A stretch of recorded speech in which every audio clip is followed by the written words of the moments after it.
What's up, everybody? Welcome back to Real Talk with Mr. Ghost. So before we get into today's episode, do me a favor real quick. Hit that subscribe button, turn on your notifications, like and share the episodes, because the more you guys engage, the more that this message gets pushed out. And today's message matters. I also want you guys to drop a comment by the end of this episode, especially pay attention towards the end of the episode, because I'm about to ask you guys some real questions. They're going to cut straight through the heart of law, authority, and accountability in this country. So out in Minneapolis, we're dealing with a lot of this anti-ICE protests, okay?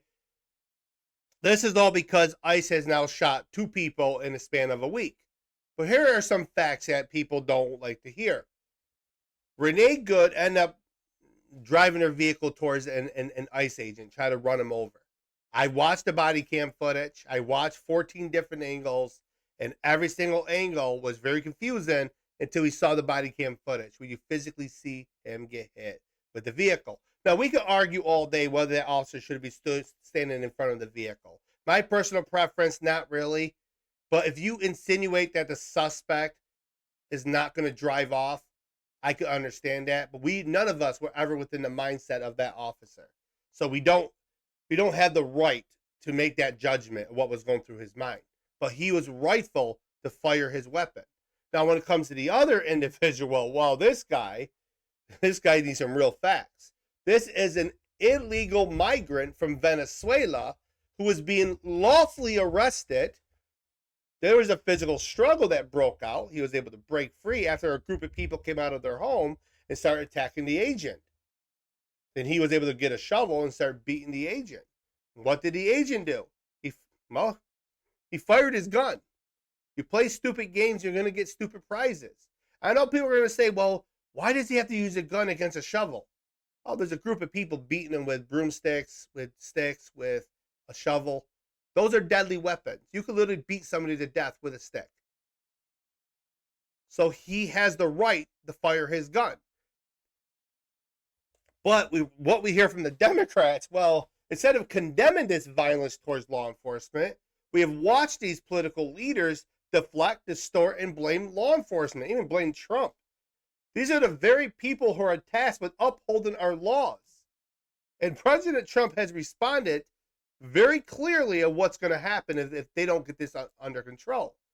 Trump said if Minnesota officials refuses to enforce the law or protect federal agents, the Insurrection Act remains an option. And that statement alone has sent certain politicians into a complete TDS meltdown. Not because violence occurred, but because the law might actually be enforced. I'm telling you right now, Tim Walz, as well as that, what's his name, Mr. Frey, these 2 Fruit Loops can be charged with insurrection against the United States of America. They can be charged with treason. I don't think they fundamentally realize that under the Supremacy Clause, Donald J. Trump has the authority to enforce federal law. Now, I get it. You might not agree with the immigration policy. You might love open doors. But then I'm going to challenge you.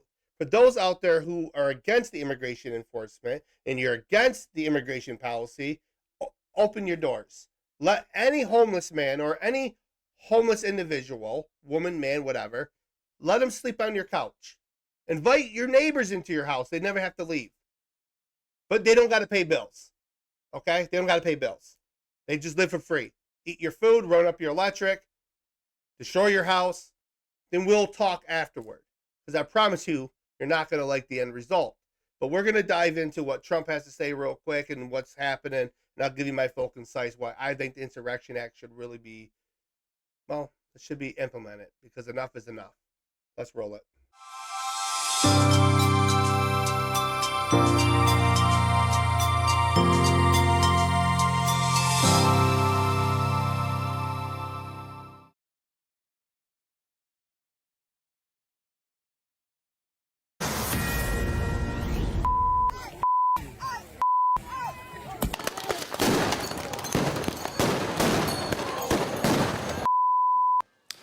We're back with the Fox News Alert. If you're just getting up, anti-ICE protesters raging in Minneapolis last night after another ICE-involved shooting where an illegal migrant from Venezuela was hit in the leg by a bullet. DHS says an agent was being attacked with a shovel and opened fire in self-defense. Moments ago, President Trump posting, quote, on Truth Social, if the corrupt politicians of Minnesota do not obey the law and stop the professional agitators and insurrectionists from attacking the patriots of ICE, who are only trying to do their job, I will institute the Insurrection Act, which many presidents have done before me, and quickly put an end to the travesty that is taking place in that once great state. Let's be very crystal clear about something right off the bat. This is not an immigration debate. This is not a protest debate. This is a law and order issue, guys. You do not get to assault law enforcement with your vehicle or with a shovel or with any weapon. Not in America, not in any country, not under any moral framework. And Scripture's been very clear about this, okay? About lawful authority. Let every person be subject to the governing authorities, for there is no authority except from God. Therefore, whosoever resists the authorities resists what God has appointed. That's from Romans chapter 13, verses 1 through 2. Guys, ICE agents are not vigilantes. They are not lawmakers. They are simply just enforcing the laws that were passed by Congress, many of which have been passed and left unchanged by the very same politicians who are now screaming at the cameras. And here's the hypocrisy of all of this. When Democrats controlled the House, the Senate, even the White House, not once did they abolish ICE. They didn't change one thing. They didn't re-rate the enforcement authority. But however, now, when enforcement occurs, they blame the enforcers. That's not leadership. That is cowardice. So in Isaiah chapter 10, verse 1, woe to those who make unjust laws, to those who issue oppressive decrees. So if law is unjust, change it. But until then, attacking officers for enforcing said law, that is rebellion and not righteousness. And by the way, that's an insurrection against the United States of America, Mr. Politicians. So keep effing around. You're about to find out, because we got a president who just don't care. He is literally governing this country like he's been indicted, he's been nearly killed, and he's been impeached twice, and he has nothing left to give. So keep pushing it, because you're about to find out. So when governors and mayors have openly defied federal law, refused cooperation, and allowed chaos to grow in their streets, this is exactly why the Insurrection Act exists. Not to oppress his people, but to restore order when leaders refuse to do their duty. So in Proverbs chapter 29, verse 2, when the righteous are in authority, the people rejoice. But when the wicked rule, the people groan. Now look around you guys. You're going to see the majority of Americans are groaning over this. They're not happy and need help. See, what you're seeing, what's happening in Minneapolis, I got a video coming up about what happened down in Florida. Wait for that one. It's going to show you a big difference between blue and red states. But anyways, most of Americans love the immigration policy. Most Americans are supportive of deporting the illegals in this country. What you're seeing on TV when the cameras are rolling and everything, follow the money. I did an episode on this. You got to follow the money, because most of these people are getting paid. They found Craigslist ads of people being hired to be professional protesters turned rioters and what's called antagonizers. These are people who are paid by Antifa and the far left lunatics who want to paint a picture that in Trump's America, it's all unstable. But under Obama and Biden was peaceful. But they keep forgetting what happened under the George Floyd riots. Listen, you could peacefully protest. You could sit there and just scream at the top of your lungs how upset you are with your government. But you don't have the right to burn down your cities and create mass chaos and hysteria in the streets. So the Insurrection Act exists for moments exactly like this, guys, when state and local leaders cannot and will not enforce the law. And when federal officers are being physically attacked for just doing their jobs, this is not about politics no more. This is about public safety, lawful authority, and prevent chaos from becoming the norm. When mobs assault federal agents, and when governors and their mayors have openly defied these laws, and when violence has been excused as protest, you haven't noticed that though? You haven't noticed that with the Democrats? They will sit there and tell you guys, oh, these are peaceful protesters, while behind them is a picture of a city burning.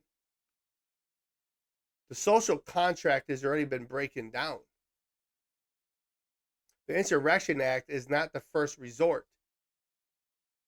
It is the last line of defense to restore order in this country before innocent people get killed. And I'm going to be very frank right here. Renee Good would not have been dead if it wasn't for the Democrats. This Venezuela illegal would have been shot if it wasn't for the Democrats. ICE agents beating the crap out of people for whatever reason. I still got a video I got to look at on that. I'm going to be looking more into that one. It's happening for a reason. I find it very ironic in our society that we are given half context of a picture. When Renee was shot, right, the first videos that came out showed the officer was in the wrong. I've had debates with my own team about it. But I waited. I sat back because I'm not the one to rush the judgment right away until I know exactly the full context of what unfolded. There has to be something more to the story. Why? Because I know this country more than a lot of other people. I know what's been going on within this country. It's a lot of propaganda. So when his body cam, his view, perspective of the situation unfolded, we got a clear picture. I don't want to say her blood is just on the Democrats. It's on her wife, girlfriend, whatever she is to her. It's on her too. When officers are telling you, hey, get out of the car. Just get out of the car. Comply. Even if you think the officer is wrong, just do it. Then file your complaint and get your evidence and sue the crap out of them. Listen, I'd rather become a multi-millionaire and be falsely arrested than getting shot and killed by the police because I'm stubborn. Or because I was told to by the Democrats, because their TDS is on steroids.